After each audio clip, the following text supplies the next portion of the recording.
got the ticket. I was finally able to see the movie that has been all over the internet for the past week. It might be on the internet for the next 3 weeks. We have it here, starring Michael B. Jordan, written and directed by my guy Ryan Coogler. Sinners. I'm here to talk about it.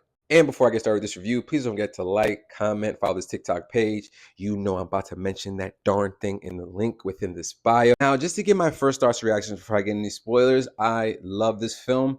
Definitely one of my favorite vampire films of dang near I don't know how long. Definitely one of my favorite horror films I've seen in a very long time.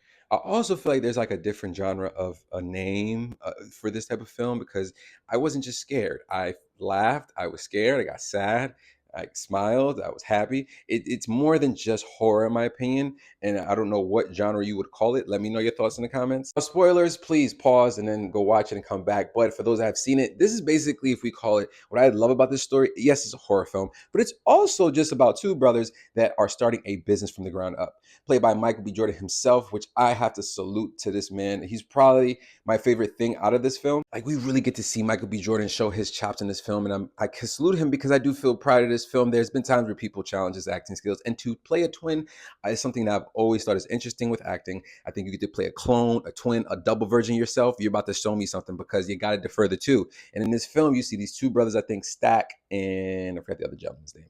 But Stack and his brother are two guys that used to live in Mississippi, grew up in Mississippi, then go to Chicago, come back to Chicago to start their own business, like kind of like a nightclub joint for people of the area to come and congregate. And while putting this business together, going around town and getting different people to come help them work with the business, right? You bring in the locals to help build this nightclub up, as well as using their nephew, who is a nasty blues player, who you open up watching him in the beginning of this movie. The opening of this movie is this young man within his father's church, and then there's so many different, I will definitely do more than one review because there's so many different storylines I feel like within this story, just with this character alone. Everybody's setting up this joint, this dope nightclub, some Jews and jazz. Then we are introduced to by another than the villain of this story, Mr. Remick, a Irish vampire from the Bloods of absolutely love this character. I thought he was so dope. I watched an interview with Ryan Coogler talking about how this character was inspired from a villain from a animated movie called Puss in Boots.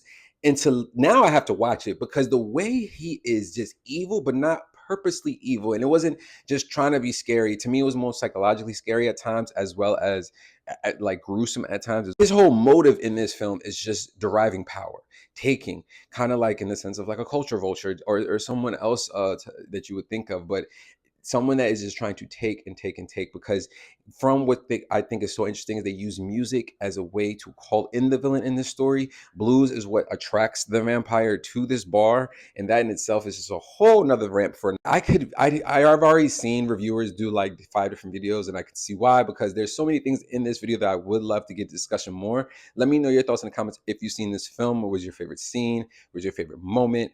What's your also favorite Michael B. Jordan film and Ryan Coogler film at this point as well?